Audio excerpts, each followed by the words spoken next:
অবসরের পর মুখ্যমন্ত্রীর প্রসাদে আপাতত মুখ্যমন্ত্রীর উপদেষ্টা আলাপনের আলাপ শোনা গেল বহুদিন বাদে। পাশে এডিজি আইন শৃঙ্খলা মনোজ বর্মাকে নিয়ে জানিয়ে দিলেন, আরিয়াদহের পুরনো রাউডি জয়ন্ত সিং 16 সাল থেকে দফায় দফায় 5 বার গ্রেফতার হয়েছে।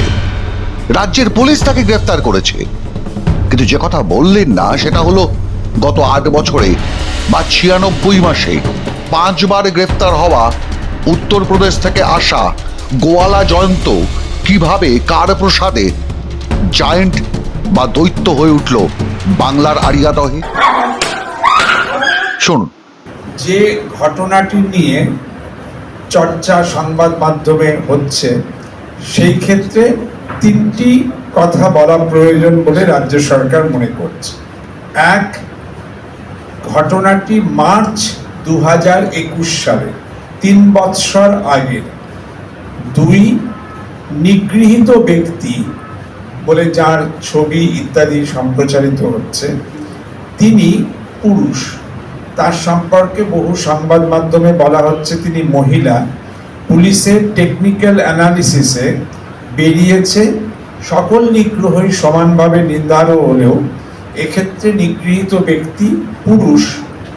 পরন্তু তৃতীয় যে পয়েন্ট বলার চেষ্টা হচ্ছে সেটা হচ্ছে যে অ্যাকিউজড জয়ন্ত সিং, তিনি কিন্তু has been repeatedly arrested by the police at least 5 times in 5 cases since 2016. According to police, he is a known rowdy, বারংবার গ্রেফতার হয়েছেন পুনঃ বিভিন্ন কেসে।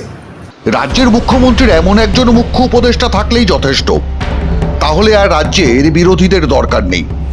ফলে মুখ্যমন্ত্রীর বয়ানে এ ধরনের অসঙ্গতি থাকবেই, এ আর আশ্চর্য কিসের? অপরাধীদের লাগাম পরানোর বদলে রাজ্যের মুখ্যমন্ত্রী নির্বাচনে নিজের দলের লাভ ক্ষতির বিচার করবেন, এটাই তো স্বাভাবিক। ব্যক্তিগত ফ্লাইটে কলকাতা থেকে মুকেশ আম্বানির ছেলের বিয়ের অনুষ্ঠানে যোগ দিতে মুম্বাই যাবার আগে বিমানবন্দরে সাংবাদিকদের এক জটিল অঙ্ক দিয়ে গেলেন রাজ্যের মুখ্যমন্ত্রী মমতা বন্দ্যোপাধ্যায়। অবশ্য তারপরেই জানিয়ে দিলেন তার দলকে হারাতেই এম স্কোয়ারের চক্রান্ত। ওদের একজন মালভিয়া আছে। এম স্কোয়ার বলতে আমি কি বোঝাচ্ছি আপনারা বুঝে নিতে পারছেন। যা কীর্তি করেছে, কীর্তি ও কেলেঙ্কারি, যা বাংলা সংস্কৃতিতে খাপ খায় না। বাংলা কেন, দেশের নয়। 21 সালের ঘটনা নিয়ে আমার ইলেকশন ড্যামেজ করবার জন্য গত 72 ঘন্টা ধরে একতরফা ভাবে একই নিউজ দেখিয়ে গেছেন। অথচ সেই সময়টা অর্জুন সিং ওখানকার এমপি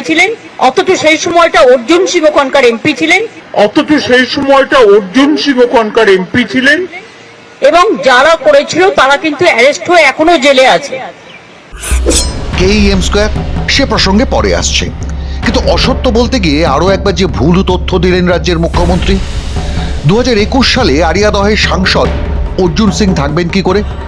তিনি তো তখন ব্যারাকপুরের বিজেপি সাংসদ, আর আরিয়াদহ তো দমদম লোকসভা কেন্দ্রের অংশ। সেখানে সাংসদ খোদ মমতা অনুগত অধ্যাপক সৌগত।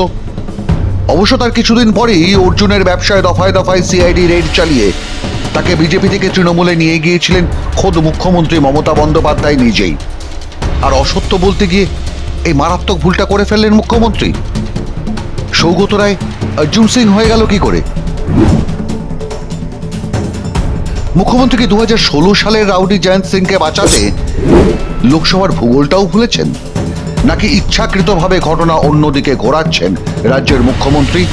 কারণ সাম্প্রতি লোকসভা নির্বাচনে দমদমে মুখ্যমন্ত্রীর পদযাত্রায় তৃণমূল কংগ্রেস নেতাদের পাশাপাশি নিজের দলবল নিয়ে হেঁটেছিলেন এই আরিয়াদহের দৈত্য Jayanta Singh.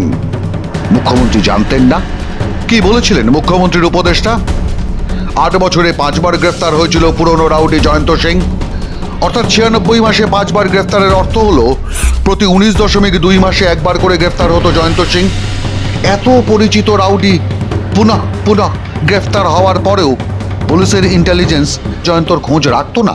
According to police, he is a known rowdy, বারংবার গ্রেফতার হয়েছেন পুনঃ বিভিন্ন কেসে। নাকি তাকে জায়েন্ট হয়ে ওঠার ট্রেনিং দেওয়া হয়েছিল জেলে থাকাকালীন? স্বাভাবিক কারণেই যে প্রশ্নটা উঠছে, এই 5 বার কত দিনের জন্য গ্রেফতার হয়েছিল জয়ন্ত? কেন প্রতিবার তাকে ছেড়ে দেওয়া হতো? কেন প্রতিবার জেলযাত্রার পর আরো শক্তিশালী হয়ে বেরিয়ে আসছিল গোয়ালা জয়ন্ত? কে তাকে বানাচ্ছিল জায়েন্ট বা দৈত্য? প্রশ্নগুলো তো উঠবেই মাননীয় মুখ্য উপদেষ্টা। এবার আসুন মুখ্যমন্ত্রীর এম স্কোয়ার তত্ত্বে। কে এম স্কোয়ার? একটা তো মুখ্যমন্ত্রী মমতা, একটা এম মমতা বন্দ্যোপাধ্যায় নিজেই বলেছেন। তিনি মালেব্বা, বিজেপির মুখপাত্র, ইঙ্গিত বিজেপির দিকে। তাহলে অন্য এম কে? Mukesh, Modi, Madan, Mamata, media, money. কেন মুখ্যমন্ত্রী মমতা বন্দ্যোপাধ্যায় খোলসা করে বলছেন না অন্য এমটি কে? কেন এই জটিল অঙ্ক? নাকি সেই এম এর সঙ্গে এখনো ডিল করা বাকি রয়ে গেছে মুখ্যমন্ত্রী মমতার? যদিও মুখ্যমন্ত্রী মিডিয়া এবং সাংবাদিকদের প্রচ্ছন্ন হুমকি দিয়ে গেছেন মুকেশ আম্বানির ছেলের বিয়ে খেতে যাওয়ার আগে।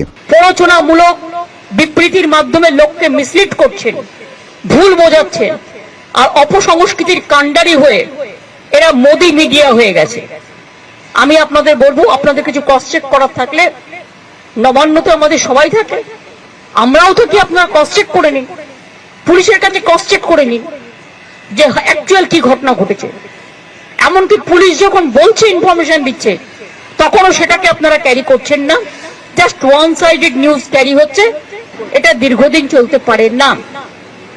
এটা আমি আপনাদের কাছে আবেদন জানাচ্ছি এখন। এরপর যদি আবেদনে কান না হয়, তখন আমি আইনের পথ দেখব। কিন্তু এম স্কোয়ারের রহস্য ভাঙেননি মুখ্যমন্ত্রী।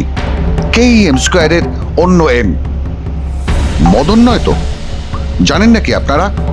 তাহলে জানান আমাদের। মাধ্যম, ব্যুরো রিপোর্ট।